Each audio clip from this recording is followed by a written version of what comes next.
Marshal Jake Sullivan had sworn an oath to uphold the law in Redemption Creek, Colorado territory, no matter the personal cost. For 8 years, he'd worn the badge with honor, bringing justice to a lawless frontier town where might too often made right. He'd never wavered, never bent the rules, never let personal feelings interfere with his duty. Until the morning a warrant arrived with Elena Vasquez's name on it. She knelt before him now in the dusty main street, her sage green dress spread around her like the petals of a wilted flower, her blonde hair catching the harsh afternoon sun. The entire town had gathered to watch, merchants abandoning their shops, ranchers leaving their horses untied, even the children pressed against windows to witness what everyone knew would be the most difficult arrest in Marshal Sullivan's career. Because Elena Vasquez wasn't just another criminal to be hauled off to territorial prison. She was the woman Jake Sullivan had been courting for 6 months, the school teacher who'd brought literacy and hope to their rough frontier town, the only person who'd ever made him consider hanging up his badge for a different kind of life. She was also, according to the warrant clutched in his trembling hand, wanted for the murder of a banker in Denver. But what the good people of Redemption Creek didn't know was that Jake Sullivan had been conducting his own investigation for 3 weeks. Ever since the first whispers reached him about Elena's alleged crime, he'd been digging deeper than any lawman was required to do.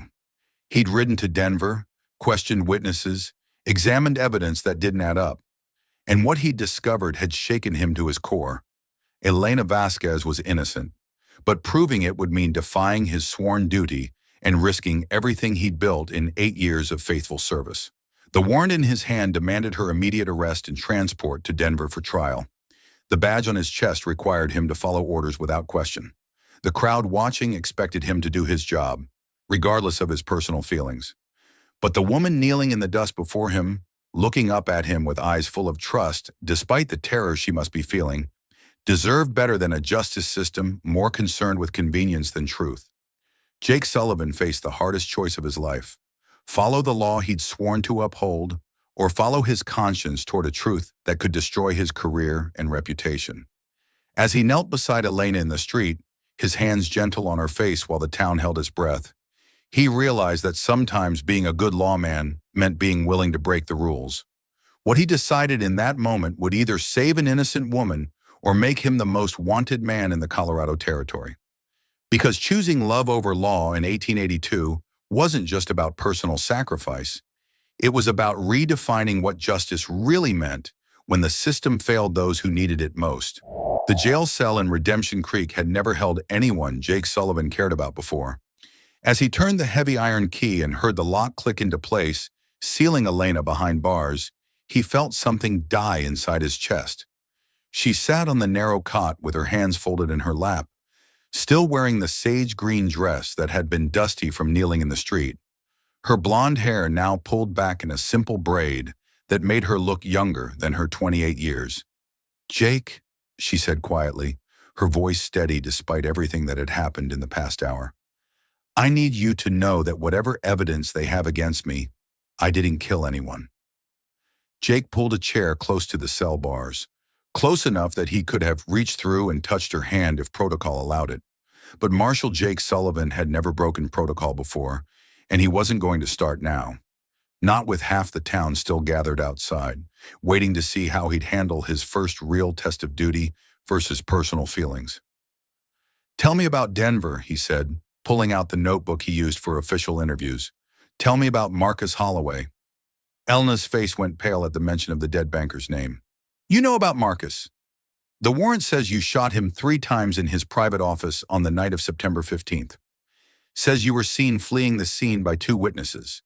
Says you'd been having an affair with him for months before his death." Jake's voice was carefully neutral, giving no hint of the turmoil churning in his stomach. "Says his wife received anonymous letters detailing the affair and that Holloway was planning to end it." "None of that is true," Elena said, but her voice carried the weight of someone who knew how damning the evidence sounded. "Jake, I never had an affair with Marcus Holloway. I barely knew the man." "Then explain why you left Denver 3 days after his murder. Explain why you gave a false name when you applied for the teaching position here. Explain why Elena Vasquez didn't exist in any records before she arrived in Redemption Creek 6 months ago." Elena was quiet for a long moment, staring at her hands. When she finally looked up, there were tears in her eyes, but her voice remained steady. Because Elena Vasquez isn't my real name. My real name is Elena Morrison, and I left Denver because I was running from a man who would have killed me if I'd stayed. Jake felt his world shift slightly. In 6 months of courtship, Elena had never mentioned being married, never talked about a life before Redemption Creek that included anything more significant than teaching school back east. "You're married," he said, and it wasn't a question. I was married to Thomas Morrison, who owns half the silver mines in Colorado Territory, who also owns most of the judges, several sheriffs, and enough politicians to make inconvenient problems disappear. Elena's voice grew bitter. Thomas doesn't believe in divorce, Jake. He believes in making sure his property stays his property, no matter what the cost. Jake set down his pen, the official interview forgotten for the moment. Elena, if you were running from an abusive husband, why didn't you just tell me? We could have. Could have what?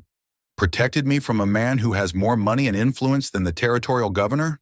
A man who's already proven he can frame people for crimes they didn't commit? Elena laughed, but there was no humor in it. Jake, I didn't kill Marcus Holloway, but Thomas Morrison did, and he made sure I'd take the blame for it.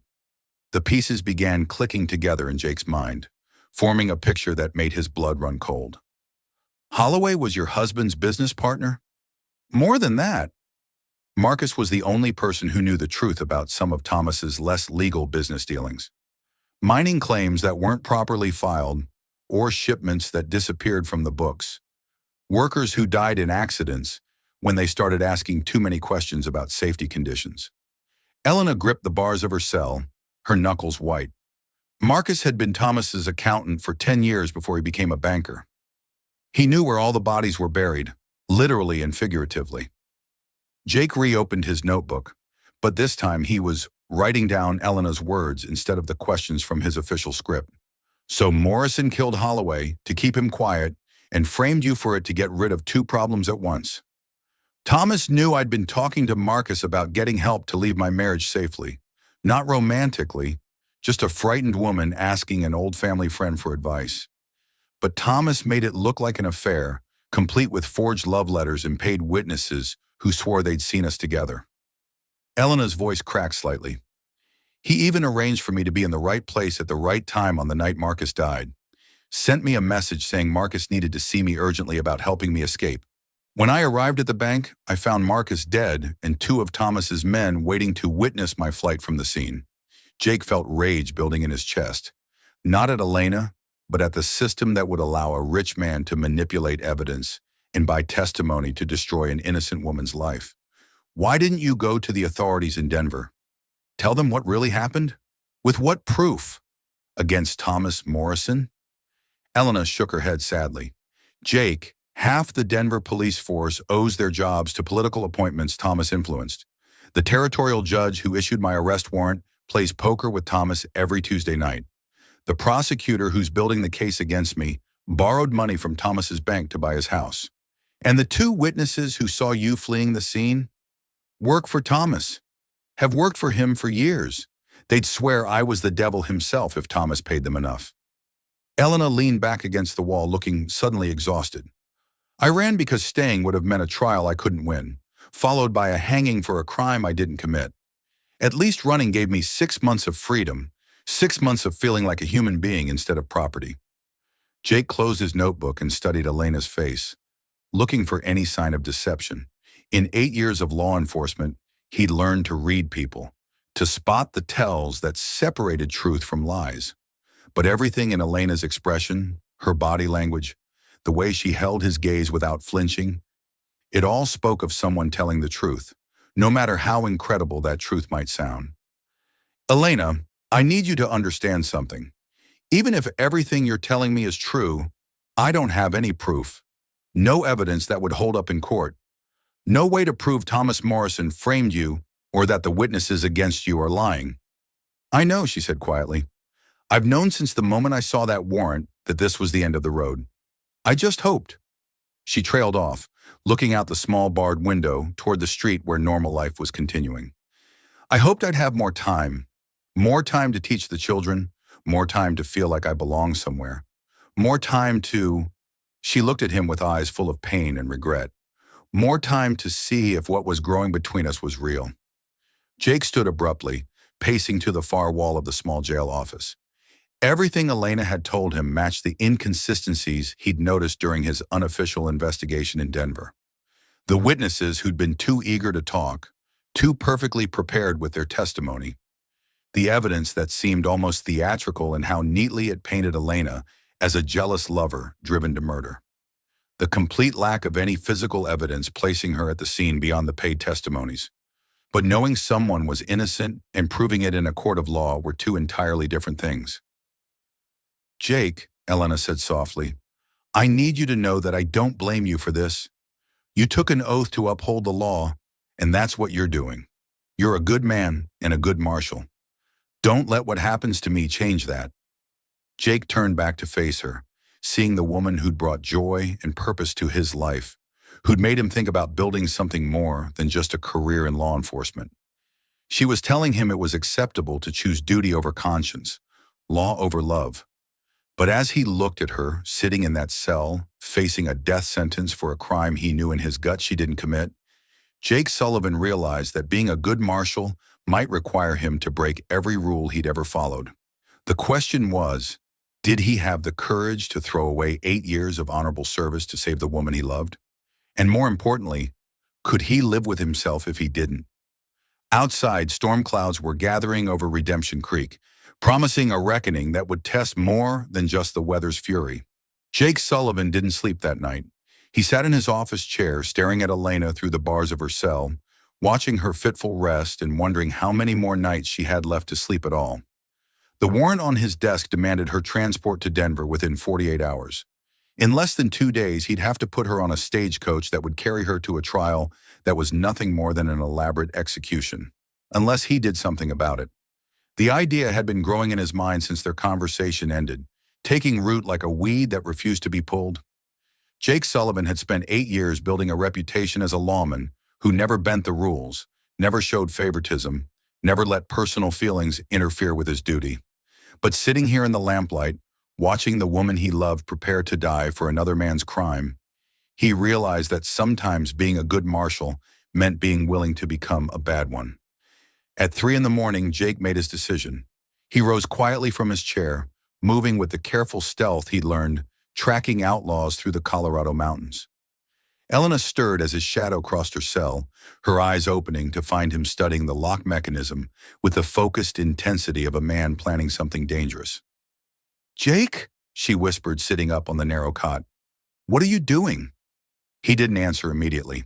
Instead, he pulled out his ring of keys and selected the one that would open her cell. But instead of using it, he set the entire ring on his desk and walked to the gun rack where he kept his personal weapons. A Winchester rifle, a Colt .45, and the shotgun he'd used to face down the Carver gang 2 summers ago. "I'm thinking about Thomas Morrison," Jake said quietly, checking the loads in his pistol. "I'm thinking about a system that allows rich men to buy justice while innocent people hang for crimes they didn't commit. And I'm thinking that maybe it's time someone reminded folks in Denver that the law is supposed to protect people, not just property." Elena was fully awake now, alarm clear in her voice. "Jake, no. Whatever you're planning, don't throw your career away for me. I'm not worth it." He turned to face her then, his eyes blazing with something she'd never seen before. Not just love, but righteous fury at the injustice being done to her. "Elena, you're the only thing in this town that is worth it. These people elected me to keep them safe from criminals, not to deliver innocent women to be murdered by the law. But if you help me escape, you'll be wanted for aiding a fugitive. You'll lose everything you've worked for." Jake holstered his gun and picked up the keys again, this time moving toward her cell with determined purpose. "I've already lost everything that matters. The badge doesn't mean anything if I can't use it to protect the people who deserve protection." But as he reached for the lock, a sound from outside stopped him cold. The unmistakable rhythm of multiple horses approaching at speed. Jake's hand froze on the key as he counted the hoofbeats. 6 horses, maybe 7, coming fast down the main street toward the jail. At 3 o'clock in the morning, that could only mean one thing: trouble. "Stay quiet," he whispered to Elena, moving to the window and peering through the gap in the curtains. What he saw made his blood turn to ice water. 7 riders in dark coats were dismounting in front of his jail, their movements coordinated and professional. These weren't local cowboys or drifters passing through. These were hired guns, the kind of men who worked for people rich enough to buy silence with bullets. And leading them was a face Jake recognized from the wanted posters in his desk drawer. Kurt Rawlings, a killer who hired out to mining interests throughout the territory. The door to the jail rattled as someone tested the handle, followed by a sharp knock that wasn't really asking permission to enter. "Marshal Sullivan," a voice called from outside. "We need to have a conversation about your prisoner." Jake's mind raced as he assessed the situation. 7 professional killers outside, Elena trapped in a cell, and him with no backup and no legal authority to refuse their demand to see the prisoner. Morrison had decided not to wait for the slow wheels of territorial justice. He was going to end this tonight, permanently. "Jake," Elena whispered, her face pale with terror, "those are Thomas's men. He's not taking any chances that I might survive a trial." "They'll have to go through me first," Jake said grimly, moving away from the window and taking position behind his desk where he had cover and clear lines of sight to both the door and Elena's cell.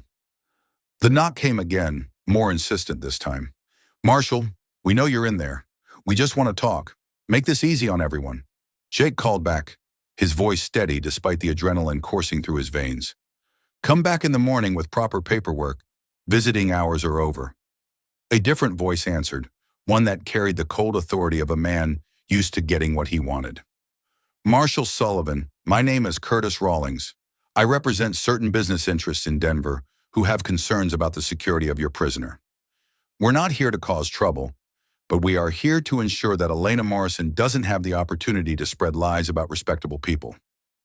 Elena Morrison, not Vasquez. They weren't even pretending she was anything other than Thomas Morrison's property. "The prisoner is secure," Jake called back. "She'll be transported to Denver as scheduled." "See, Marshal, that's where we have a problem," Rawlings replied. "My employer doesn't trust the territorial justice system to handle this matter appropriately. Too many ways for clever lawyers to twist the truth. Too many opportunities for a desperate woman to make wild accusations against innocent people. Better to resolve this situation quietly, right here in Redemption Creek." Jake looked at Elena, seeing his own understanding reflected in her eyes. They weren't here to transport her to Denver for trial. They were here to kill her and make it look like she died trying to escape custody. Maybe kill him too, if he got in the way. The choice that had been forming in Jake's mind all night crystallized into absolute clarity. He could follow protocol, open the door, and let Morrison's hired killers murder an innocent woman in his jail. Or he could remember why he'd pinned on a badge in the first place, to stand between decent people and the predators who would prey on them. Jake Sullivan had spent 8 years being a good marshal according to the letter of the law. Tonight he was going to be a good marshal according to his conscience. "Elena," he said quietly, pulling out his keys and moving toward her cell, "I need you to trust me." "Jake, they'll kill you." "Maybe, but they'll have to catch us first." He unlocked her cell door and pushed it open. "There's a back door that leads to the alley behind the jail. My horse is in the stable 2 buildings down. Can you ride?" "Yes, but..." "No buts. When I give the signal, you run for that back door and don't look back, no matter what happens. I'll be right behind you." Outside, Rawlings was growing impatient. "Marshal, you've got 30 seconds to open this door voluntarily. After that, we're coming in anyway, and things might get messy." Jake handed Elena his spare pistol, a small derringer he kept for emergencies. "Do you know how to use this?" She took the weapon with steady hands. "Thomas made sure I learned. He said a woman in mining country needed to know how to protect herself from the kind of men who worked the claims." Her laugh was bitter. "I never imagined I'd need protection from my own husband's hired killers." 20 seconds, Marshal." Jake blew out the oil lamp, plunging the jail into darkness. Elena's hand found his in the blackness, squeezing once before letting go. Outside, he could hear the men positioning themselves around the building, some at the front door, others moving to cover the windows. Professional tactics from professional killers. But Jake Sullivan had spent 8 years learning every inch of Redemption Creek, every alley and rooftop and hidden path through the buildings. If they were going to turn him into an outlaw, he was going to be the kind of outlaw these hired guns would never forget. "Time's up, Marshal." The front door exploded inward as two men hit it simultaneously with rifle butts. Jake was already moving, grabbing Elena's hand and pulling her toward the back exit as gunfire erupted behind them. Bullets splintered the wooden walls of the jail, but Jake and Elena were already through the rear door and running into the night. Behind them, shouts of anger and confusion filled the air as Rawlings and his men realized their quarry had escaped. Within seconds, they'd be spreading out to search every building, every shadow, every possible hiding place in town. Jake Sullivan, Marshal of Redemption Creek, was now officially a fugitive from the law he'd sworn to uphold.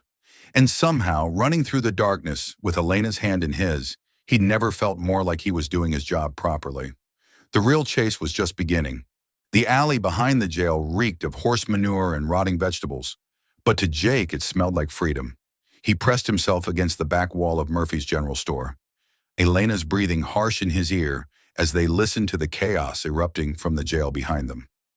Rawlings was shouting orders to his men, their boots thundering across the wooden floors as they searched every corner of the building that had become their trap instead of Elena's tomb. "They're gone!" one of the hired guns called out. "Back doors wide open." "Then find them," Rawlings snarled. "Morrison's paying us enough to buy half of Colorado territory. Don't make me explain to him how we let a small-town marshal and a woman disappear into thin air." Jake pulled Elena deeper into the shadows between the buildings, his hand on his gun as he calculated their next move. The stable where his horse waited was 50 yards away, across an open space lit by the half-moon above. 50 yards that might as well have been 50 miles if Rawlings posted sentries at the right positions. "Jake," Elena whispered urgently, "there's something I need to tell you before we go any further. Something that might change your mind about helping me." He looked at her in the dim moonlight, seeing fear in her eyes that went deeper than just the hired killers hunting them. "Elena, whatever it is can wait until we're safe." "No, it can't." Her grip on his arm tightened. "Because if we're caught, if they take me back, you need to know the whole truth about what Thomas Morrison is capable of. You need to know why Marcus Holloway really died." From the jail came the sound of men organizing search parties. Jake could hear Rawlings dividing his crew, sending them to cover the main streets and likely escape routes. They had maybe 2 minutes before the net closed around them completely. "Tell me," Jake said, because something in Elena's voice told him this was important enough to risk those precious seconds. Elena took a shaky breath. Marcus Holloway didn't just know about Thomas's illegal mining operations. He knew about the children. Jake felt ice form in his stomach. "What children?" "The orphans Thomas was bringing in from back east to work the mines.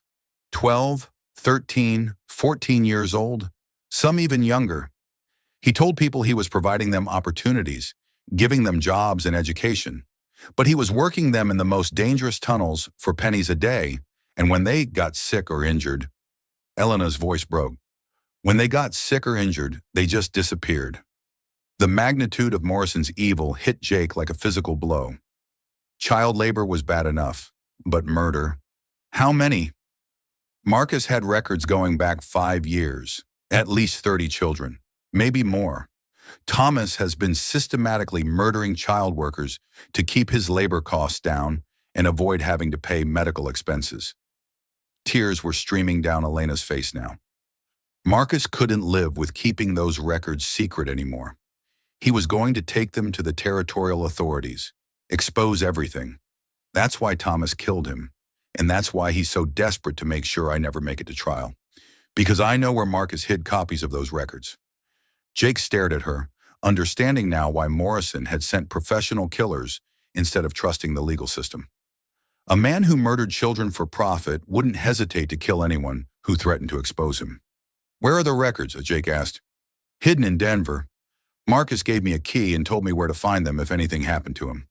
I was supposed to take them to a federal marshal he trusted, someone outside of Thomas's influence. But then Marcus was killed, and I had to run before I could retrieve them." A shout from nearby cut their conversation short. One of Rawlings' men was moving down the alley, checking every shadow and doorway. Jake drew his pistol, motioning for Elena to stay behind him as the searcher approached their hiding spot.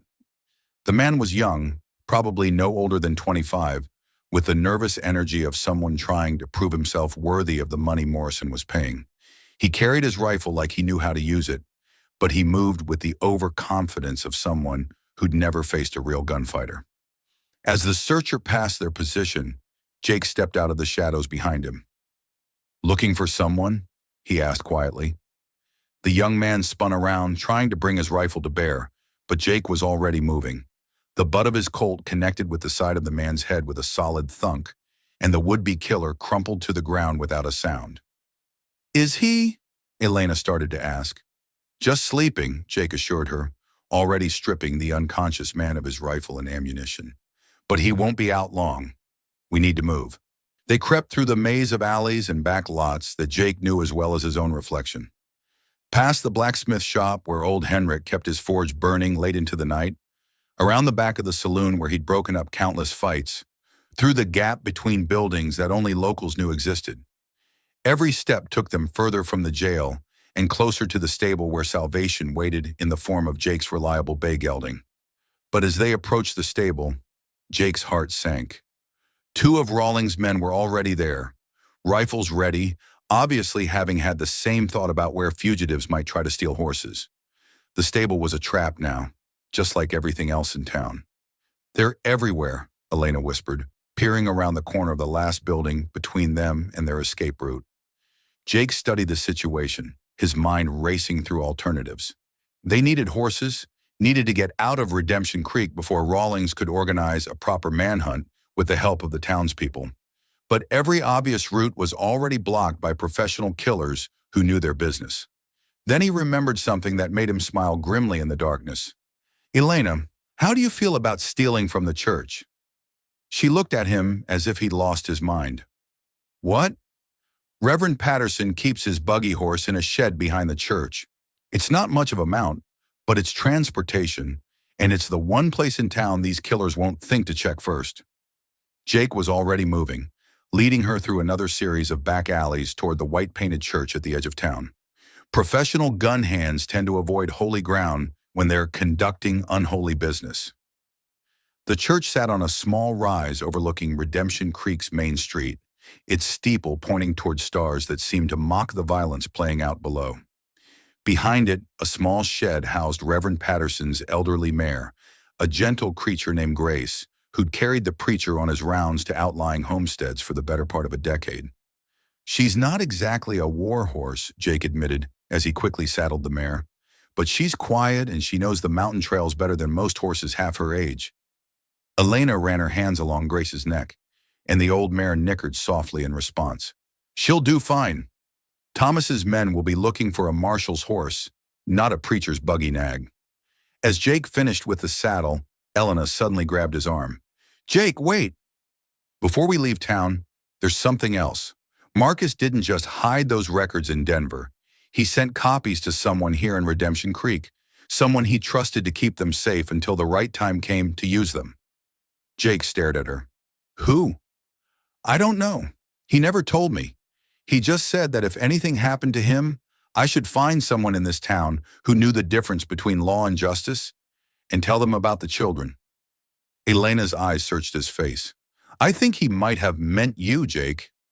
I think Marcus Holloway was counting on an honest lawman to finish what he started." The implications hit Jake like a thunderbolt. If those records were already in Redemption Creek, if someone in town was already holding the evidence that could destroy Morrison and bring justice for 30 murdered children, then running away might not be the answer. Maybe the answer was finding those records and making sure they reached someone who could use them. But first, they had to survive the night. A sound from the direction of the main street caught Jake's attention. Horses moving at a gallop, more riders arriving in town. Through the darkness, he could make out a group of at least 10 more men, all armed, all moving with the same professional efficiency as Rawlings' original crew.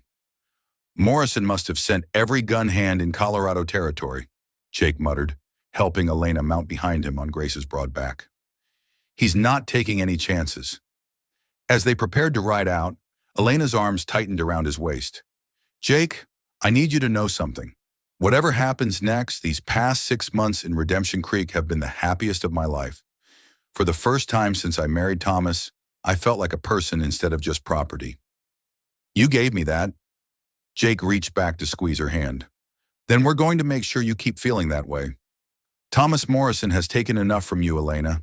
He's not taking your life too. They rode out quietly, Grace's hoofbeats muffled by the soft earth behind the church. As they crested the hill that overlooked Redemption Creek, Jake took one last look at the town he'd served for 8 years. Lanterns were being lit in windows as the commotion drew people from their beds. Soon every citizen would know that their marshal had broken the law to protect a wanted murderer, that the man they'd trusted to keep them safe had chosen love over duty.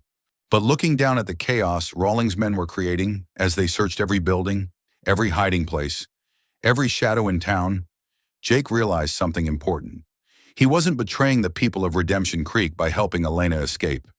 He was protecting them from the kind of men who would murder children for money and frame innocent women for crimes they didn't commit. Thomas Morrison had made one critical mistake. He'd assumed that Jake Sullivan was just another lawman who could be bought, intimidated, or eliminated. But Jake Sullivan had spent 8 years learning that sometimes the most important law wasn't written in any book. It was written in the human heart, in the simple understanding that some things were worth risking everything to protect. As they disappeared into the darkness of the Colorado mountains, Jake could hear Rawlings shouting orders to his expanded crew of killers. The manhunt was about to begin in earnest, and Jake knew they'd have professional trackers on their trail by dawn. But for the first time since that warrant had arrived with Elena's name on it, Jake Sullivan felt like he was doing exactly what a good marshal should do. The hard part would be staying alive long enough to prove it. Dawn broke cold and gray over the Colorado Rockies, painting the mountain peaks in shades of steel and shadow. Jake had pushed Grace hard through the night, following deer trails and mining paths that most men would never find, let alone navigate in darkness. The old mare had proven her worth, picking her way through rocky terrain with the sure-footedness that came from years of carrying Reverend Patterson to remote homesteads and mining camps. But even Grace couldn't outrun professional trackers forever. Jake reined in the tired horse at a rocky outcropping that provided both shelter and a clear view of the valley below. Elena had dozed fitfully against his back during the hard ride, but now she was fully awake, her arms tight around his waist as she peered over his shoulder at the ominous sight unfolding in the distance. At least 15 riders were spread across the valley floor in a perfect search formation, moving with the methodical precision of men who hunted other men for a living. Even at this distance, Jake could make out the distinctive black coat and silver-trimmed hat of Curtis Rawlings, the killer directing his expanded crew like pieces on a chessboard. "They're gaining on us," Elena said quietly, her breath warm against Jake's neck. "Maybe. But they're also making a mistake." Jake studied the search pattern below, his mind working through possibilities and strategies the way he'd learned to think during his years tracking outlaws through these same mountains. "They're assuming we're running scared, trying to put as much distance as possible between us and Redemption Creek. They don't know we might have a reason to go back." Elena shifted behind him. "Go back?" "Jake, that's suicide. The whole town will be crawling with Morrison's men by now." "Which is exactly why it might be the safest place to hide." Jake turned Grace away from the overlook, guiding her toward a narrow trail that switched back down the far side of the mountain. "Think about it, Elena. Rawlings has pulled every gun hand in the territory to hunt us in the wilderness. He's left Redemption Creek relatively undefended because he assumes we're trying to escape, not return. But why would we return? Even if those records are hidden somewhere in town, how could we possibly retrieve them with Morrison's men everywhere?" Jake smiled grimly. "Because I know something Rawlings doesn't. Today is Sunday, and Sunday means everyone in Redemption Creek will be gathered in one place for morning service, including whoever Marcus Holloway trusted with those records." The plan was dangerous to the point of madness, but it was also the kind of bold move that might succeed precisely because no one would expect it. While Rawlings and his small army combed the mountains for fugitives, Jake and Elena would slip back into town, identify the person holding the evidence against Morrison, and retrieve the proof that could save Elena's life and bring justice for 30 murdered children.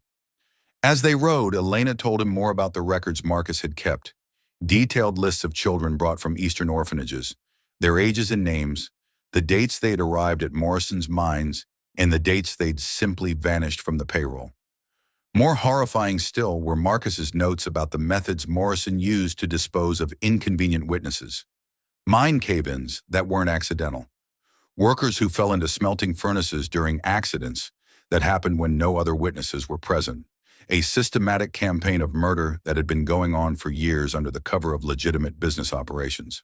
Marcus was planning to take everything to Federal Marshal William Hayes in Colorado Springs, Elena explained as they navigated a particularly treacherous section of trail. Hayes has a reputation for being incorruptible, someone Morrison's money couldn't buy. But Marcus needed time to gather additional evidence, to build a case so strong that even Morrison's political connections couldn't make it disappear. And you think he gave copies of what he had to someone in Redemption Creek as insurance? I'm sure of it. Marcus was terrified of Morrison, but he was also determined to see justice done.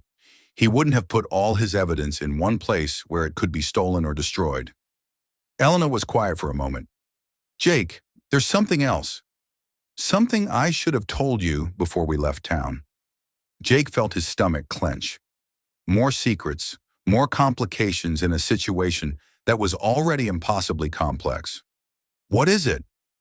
The night before Marcus was killed, he sent me a telegram. Just 3 words. Trust the shepherd. At the time, I thought he was talking about finding spiritual guidance, maybe suggesting I seek help from a minister. But now you think he was talking about Reverend Patterson? Jake felt pieces clicking together in his mind. Patterson would make sense as someone Marcus would trust.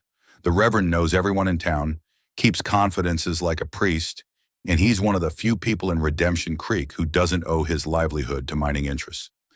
They were taking an enormous risk by returning to town, but if Patterson had the records, if they could retrieve them and get them to Marshal Hayes in Colorado Springs, then Elena would be vindicated and Morrison would face justice for his crimes. It was worth the gamble. By mid-morning, they had circled back to within a mile of Redemption Creek. Jake left Grace tethered in a grove of aspen trees and proceeded on foot, Elena beside him as they made their way to the ridge that overlooked the town. What they saw below made Jake's blood run cold. Redemption Creek looked like it was under military occupation. Morrison's hired guns were positioned at every major intersection, questioning anyone who tried to enter or leave town. The jail had been turned into a command post, with riders coming and going constantly, carrying reports from the search teams combing the mountains. But most ominous of all was the black carriage parked in front of the hotel, its presence announcing that Thomas Morrison himself had come to Redemption Creek to personally oversee the hunt for his escaped wife. "He's here," Elena whispered, her face pale with terror. "Thomas is actually here." Through the window of the hotel's second-floor suite, Jake could make out a figure in an expensive suit standing at the window, surveying his domain like a king reviewing his army. Thomas Morrison was a tall man with silver hair and the bearing of someone accustomed to having his orders obeyed without question. Even at this distance, Jake could sense the aura of power and menace that surrounded Morrison like a dark cloud. "Look," Elena said, pointing toward the church. "People are gathering for service." Indeed, despite the military presence in their town, the citizens of Redemption Creek were making their way to Sunday morning worship. Jake could see familiar faces, the banker, the shopkeepers, families with children, all walking toward the white church where Reverend Patterson would soon deliver his weekly sermon. If the records were hidden there, this might be their only chance to retrieve them before Morrison's net closed completely. "We'll wait until service starts," Jake decided. "Then we go in through the back entrance while everyone's focused on the Reverend's sermon. If Patterson has what we need, we get it and get out before anyone knows we were there." But as they watched, a new complication emerged. Curtis Rawlings himself was walking toward the church, accompanied by 2 of his men. They weren't dressed for worship. Their guns were visible, their expressions hard and businesslike. They had the look of men preparing to search the church for evidence or fugitives. "They're going to search during the service," Jake realized. Morrison must have had the same thought we did about Patterson being Marcus's contact. Elena gripped his arm. "If they find the records first..." "They won't." Jake was already moving, working his way down the ridge toward the church. "Because we're going to get there first." The back entrance to the church was through a small vestry where Patterson kept his robes and prepared for services. Jake had been in the room countless times over the years, usually discussing matters of town security with the Reverend before major events. If Marcus had hidden anything in the church, the vestry would be the logical place. Private, secure, accessible only to Patterson and perhaps one or two trusted deacons. As they approached the building, Jake could hear Patterson's voice carrying through the open windows, beginning the opening hymn that traditionally started Sunday service. The congregation was singing along, their voices raised in harmony that seemed to mock the violence and corruption that had invaded their peaceful town. Jake tried the vestry door and found it unlocked. Typical of Patterson's trusting nature and the generally safe atmosphere that had prevailed in Redemption Creek until Morrison's killers arrived. Inside, the small room smelled of candle wax and old wood, sunlight filtering through a single stained glass window that cast rainbow patterns across the simple furnishings. Where would he hide something? Elena asked, scanning the room's contents. A desk, a filing cabinet, shelves lined with religious books and papers. Jake was already examining the desk, looking for hidden compartments or unusual modifications. In his experience, people who hid important documents usually chose locations that were both secure and memorable, places they could find again quickly under stress. "Jake," Elena whispered urgently from beside the filing cabinet, "look at this." She was pointing to a particular drawer that looked different from the others. Newer hardware, a more complex lock mechanism than a simple church filing cabinet would normally require. Jake knelt beside it, examining the lock with the careful attention he'd learned from years of dealing with safes and strong boxes in his law enforcement career. "This has been modified recently," he concluded. "Someone installed a new lock system, something that would keep casual snoopers out, but not be too obvious to anyone who wasn't looking for it." From the main church came the sound of Patterson's voice beginning his sermon, his words about justice and moral courage carrying an ironic weight given their current situation. But that irony was lost on Jake as he focused on the lock, working with a small pick he carried for emergencies. The mechanism yielded after several minutes of careful manipulation, the drawer sliding open to reveal a manila envelope sealed with wax. Written on the outside in Marcus Holloway's careful handwriting was a single name: Marshal William Hayes, urgent. "This is it," Elena breathed, her hands shaking as Jake lifted the envelope from the drawer. "These are Marcus's records, the evidence that will prove everything." But as Jake stood with the precious documents in his hands, a sound from outside froze his blood, the distinctive creak of the vestry door opening behind them. He spun around to find himself face to face with Curtis Rawlings, the killer's gun already drawn and aimed directly at Jake's heart. "Well, well," Rawlings said with a cold smile. "Looks like we had the same idea about where to look. Now why don't you hand over those papers nice and easy, Marshal? Mr. Morrison is very interested in reviewing their contents before anyone else gets a chance to read them." Time slowed to a crawl as Jake stared down the barrel of Curtis Rawlings' Colt .45. The killer's finger was already tightening on the trigger, his cold smile promising a quick death for the troublesome Marshal who'd caused Thomas Morrison so much inconvenience. In that frozen moment, Jake could hear every sound with crystalline clarity. Elena's sharp intake of breath behind him, the congregation singing hymns in the main church, the soft whistle of wind through the vestry's stained glass window. But Jake Sullivan hadn't survived 8 years as a frontier marshal by freezing up in deadly situations. As Rawlings' finger completed its pull on the trigger, Jake dove sideways, tackling Elena to the floor behind Patterson's heavy oak desk, just as the gunshot exploded through the small room. The bullet splintered wood where Jake's chest had been a heartbeat earlier, sending a shower of debris across the vestry floor.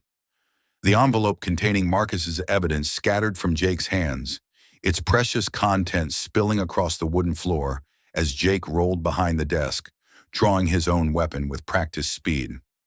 In the main church, the hymn singing had stopped abruptly, replaced by confused murmurs and the sound of people rising from their pews. "You just made this harder on yourself, Marshal," Rawlings called out, moving to get a better angle around the desk.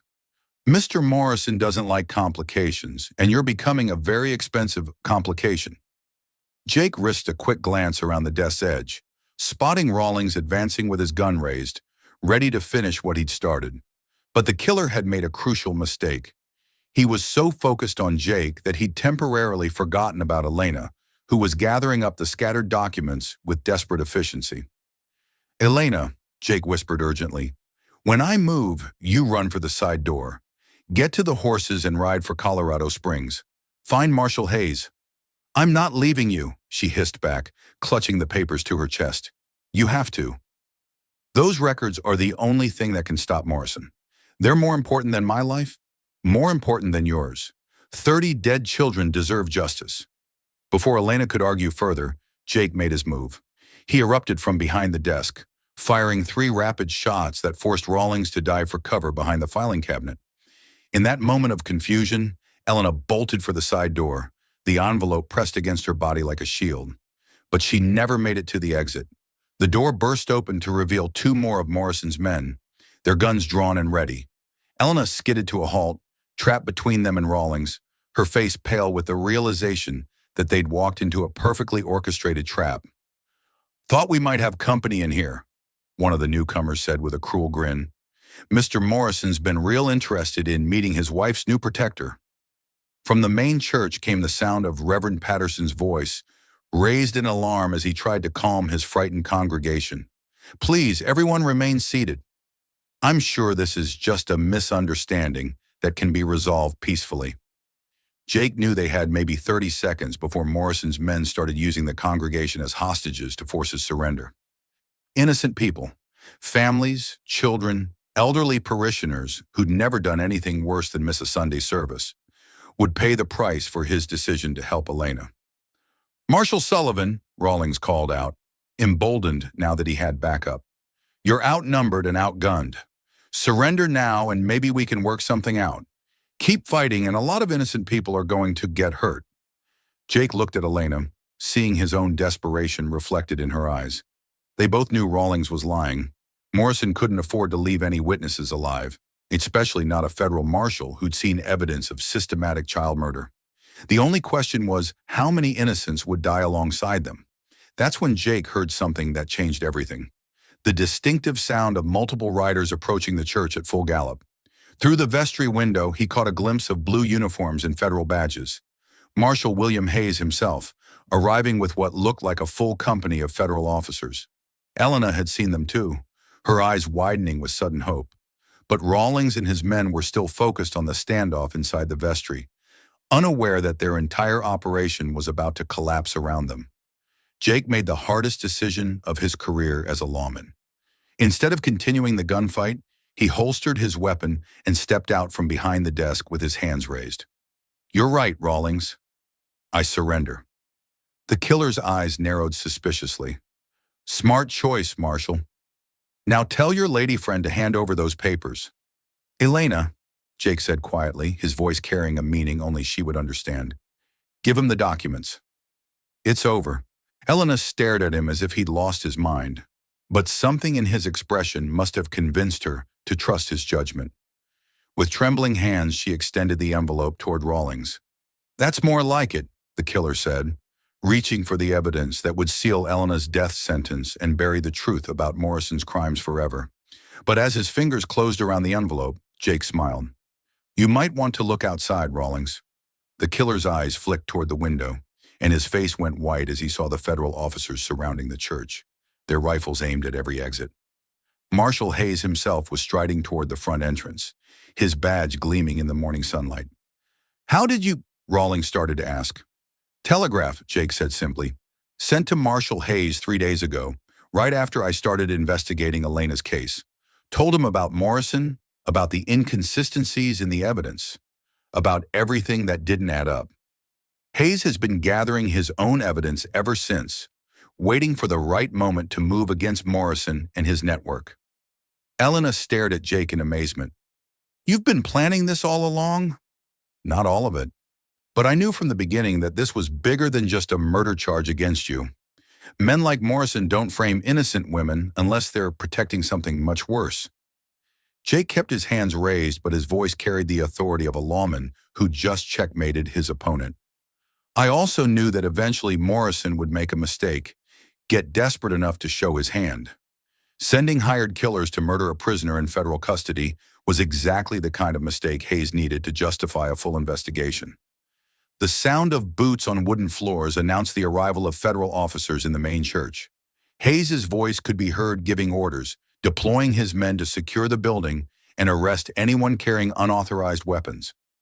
Rawlings' face twisted with rage as he realized how thoroughly he'd been outmaneuvered. "You think this changes anything? Morrison owns half the territorial government. He'll walk away from this clean."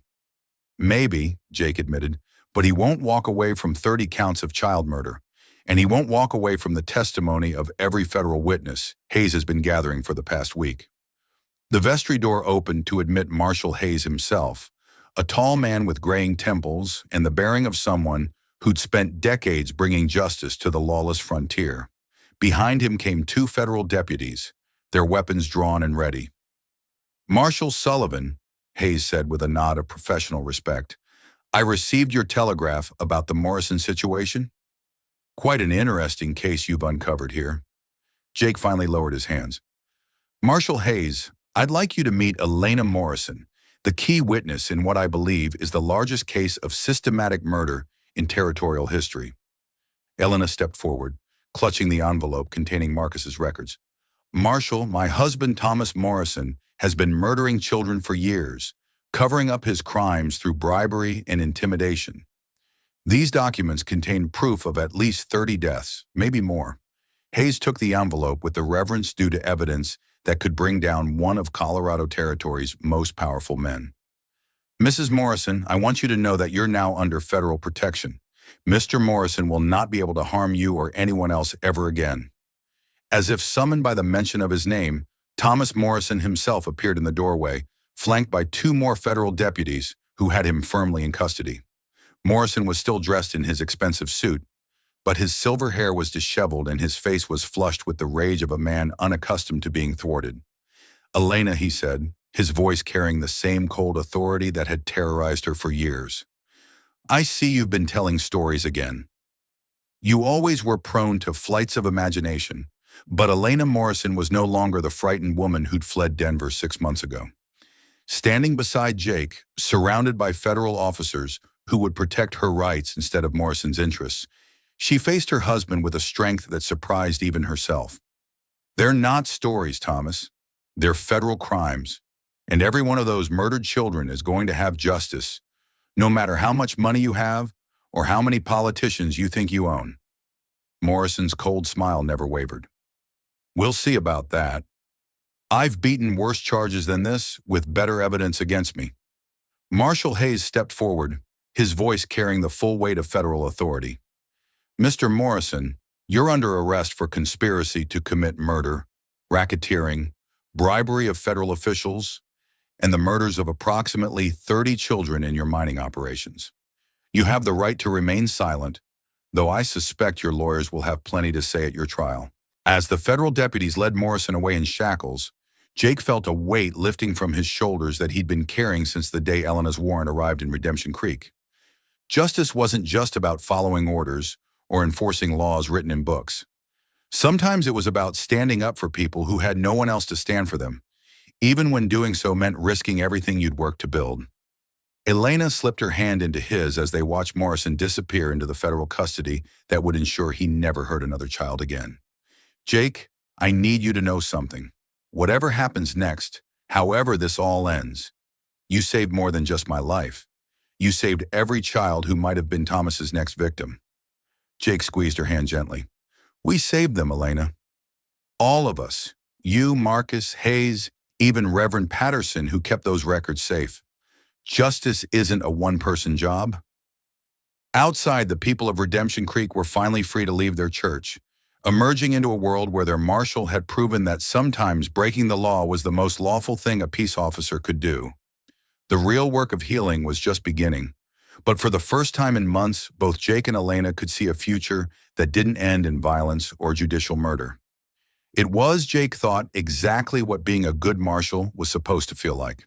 6 months after Thomas Morrison's arrest, the territorial courthouse in Denver was packed with spectators who had come to witness the conclusion of what newspapers were calling the trial of the century. Jake Sullivan sat in the front row, his marshal's badge polished to a shine, watching as Elena took the witness stand for the final day of testimony that would determine Morrison's fate. She looked different now than the frightened woman who'd knelt in the dust of Redemption Creek's main street with a death warrant hanging over her head. Elena Morrison, she legally reclaimed her maiden name of Vasquez, wore a simple blue dress and spoke with the clear, steady voice of someone who had finally found the courage to tell the truth without fear. Mr. Morrison controlled every aspect of my life through violence and intimidation, she testified, looking directly at the jury. But his greatest crime wasn't what he did to me. It was what he did to children who had no one to protect them, no one to speak for them when they disappeared into his minds and never came out. At the defendant's table, Thomas Morrison sat in expensive clothes that couldn't hide the fact that he was just another criminal facing justice for his crimes.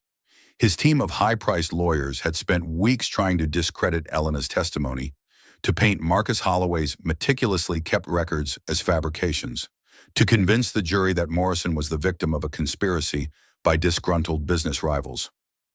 None of it had worked. The evidence was too overwhelming, too detailed, too corroborated by federal investigators who had spent months uncovering the full scope of Morrison's criminal empire. Mining supervisors who had kept silent for years about accidents that weren't accidents.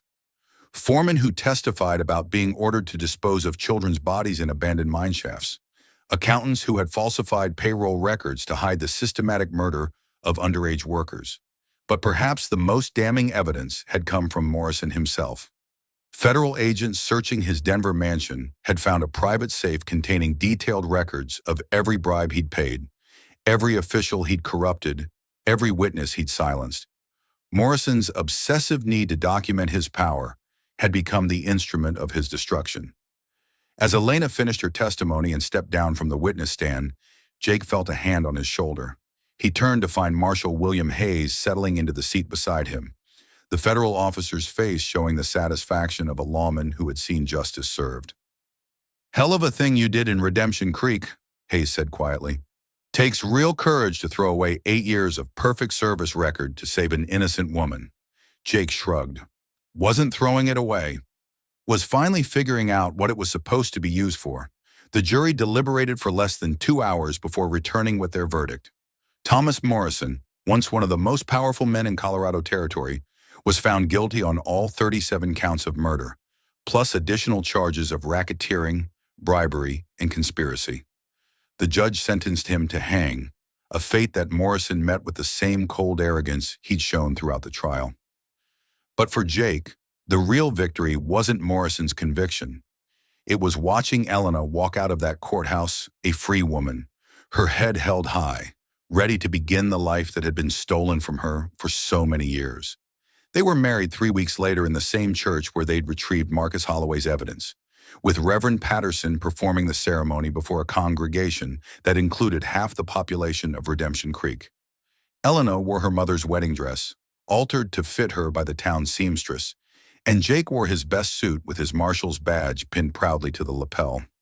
Marshal Hayes served as best man, and in his toast at the reception, he raised his glass to a lawman who proved that sometimes the most important law is the one written in the human heart. But it was Elena's maid of honor who brought tears to every eye in the church social hall, Sarah Mitchell, a 15-year-old girl who had survived Thomas Morrison's mines and lived to testify at his trial. Sarah had been one of the disappeared children, presumed dead until federal investigators found her working in near-slavery conditions at a remote mining camp. Her rescue had led to the discovery of 17 other children who had been reported dead, but were actually being held as unpaid laborers. "Mrs. Elena saved all of us," Sarah said in her toast, her young voice carrying the weight of experiences no child should have endured. She could have stayed quiet, stayed safe, but she chose to speak for those of us who couldn't speak for ourselves. As the reception continued into the evening, Jake found himself standing on the church steps with Elena, looking out over the town that had become their home. Redemption Creek had changed in the months since Morrison's arrest. The mining interests that had dominated local politics were under federal investigation, and new businesses were moving in, legitimate enterprises that offered fair wages and safe working conditions. Do you ever regret it? Elena asked, slipping her arm through his. Giving up your perfect record as a by-the-books marshal? Jake considered the question seriously. His superiors in territorial law enforcement had ultimately commended his actions in the Morrison case, but there were still those who questioned whether a marshal should ever disobey a warrant, regardless of the circumstances. His reputation would always carry the mark of someone who had chosen conscience over protocol. No regrets, he said finally. I spent 8 years thinking that being a good marshal meant following orders without question. But orders come from people, and people can be corrupted. Justice, that comes from something higher. Elena smiled, the same smile that had caught his attention 6 months ago when she was just a school teacher trying to bring education to a rough frontier town. Marcus would be proud of what we accomplished. All those children who will grow up safe because someone finally stood up to Thomas Morrison. As if summoned by her words, Sarah Mitchell appeared beside them, still wearing her bridesmaid's dress, but with the serious expression of someone far older than her years. Marshal Sullivan, she said formally, I wanted to thank you properly, not just for saving Mrs. Elena, but for proving that there are still lawmen who care more about protecting people than protecting their careers. Jake knelt down so he could look Sarah in the eye. Sarah, you don't need to thank me. You survived something that would have broken grown men. You found the courage to testify against one of the most powerful men in the territory.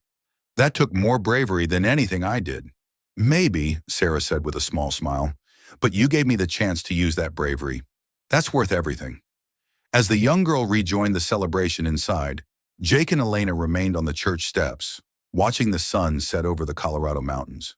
The future stretched before them, challenging, uncertain, but filled with possibilities that hadn't existed when Elena was a fugitive and Jake was a marshal torn between duty and conscience. What happens now? Elena asked. Do we stay in Redemption Creek? Do you keep being marshal? Jake had been thinking about that question for weeks. The territorial governor had offered him a promotion, a chance to become a federal marshal like Hayes, to take his talents to bigger cases in more important towns. It was the kind of opportunity he'd dreamed about for years, but looking out over Redemption Creek, seeing the peaceful town that had become their home, Jake realized that importance wasn't measured in the size of the badge or the prestige of the position. I think we stay, he said. This town needs a marshal who understands that law and justice aren't always the same thing, and I need to be somewhere that reminds me every day why I pinned on this badge in the first place. Elena leaned against his shoulder, and they stood together in comfortable silence as the first stars appeared in the darkening sky. Tomorrow would bring new challenges. There were still Morrison associates under investigation, still children being reunited with families, still the long work of rebuilding trust in institutions that had been corrupted by greed and power.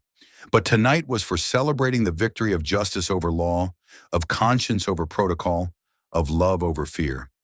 Inside the church, the reception continued with music and laughter that carried on the evening breeze. Jake could hear Reverend Patterson leading the crowd in a song of thanksgiving, Marshal Hayes telling stories about the investigation that had brought down Morrison's empire, and Sarah Mitchell laughing with the other children. The sound of innocence reclaimed and protected. Jake, Elena said softly, I have something to tell you. He looked down at her, seeing something in her eyes that made his heart skip a beat. I'm pregnant, she said simply. Dr. Morrison confirmed it yesterday. We're going to have a baby. Jake felt the world shift around him, everything suddenly brighter and more meaningful than it had been a moment before. A child, their child. A new life that would grow up in a world where Thomas Morrison could never hurt another innocent person. Are you happy? Elena asked, a hint of uncertainty in her voice. Jake swept her into his arms, spinning her around on the church steps while she laughed with pure joy. When he finally set her down, his answer came from the deepest part of his heart. Elena Sullivan, I've never been happier in my life. Our child is going to grow up in a town where the marshal knows the difference between law and justice, where people stand up for what's right even when it's dangerous, where love is stronger than fear. As they walked back into the church to share their news with the celebrating crowd, Jake realized that this was what redemption really meant. Not just the name of their town, but the second chance that life offered to those brave enough to choose right over easy, Justice over convenience. Love over law.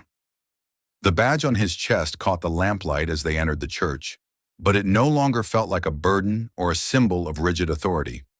It felt like what it had always been meant to be, a promise to protect those who needed protection, to serve those who deserved justice, and to remember that the most important laws were the ones written in the human heart. Marshal Jake Sullivan had finally learned what it truly meant to serve and protect. And so ends the remarkable true story of Marshal Jake Sullivan and Elena Vasquez, a tale that reminds us that sometimes the greatest act of law enforcement is knowing when to break the rules. History would remember Jake Sullivan not as the marshal who defied a federal warrant, but as the lawman who saved 37 innocent lives and brought down one of the most corrupt criminal enterprises in Colorado Territory's history. His decision to choose conscience over protocol inspired a new generation of peace officers who understood that their duty was to people, not just paperwork. Elena Sullivan became a powerful advocate for children's rights, working with federal authorities to establish new protections for young workers throughout the American frontier. The school she founded in Redemption Creek became a model for education reform across the West, proving that even in the roughest territories, knowledge and compassion could triumph over ignorance and greed. Thomas Morrison was executed on a cold January morning in 1883, but his death could never truly balance the scales for the children whose lives he had stolen. The real justice came from the lives that were saved, the corruption that was exposed, and the system that was forced to change because one honest marshal refused to look the other way. The story of Jake and Elena spread throughout the frontier territories, becoming the kind of legend that cowboys told around campfires and mothers shared with their children. It was a story about the courage to do what's right even when the whole world tells you it's wrong, about love that's strong enough to challenge injustice, about the difference between following orders and serving justice. Their son, Marcus Sullivan, named for the brave banker who had started it all, grew up to become a federal judge who spent his career protecting the rights of those who couldn't protect themselves.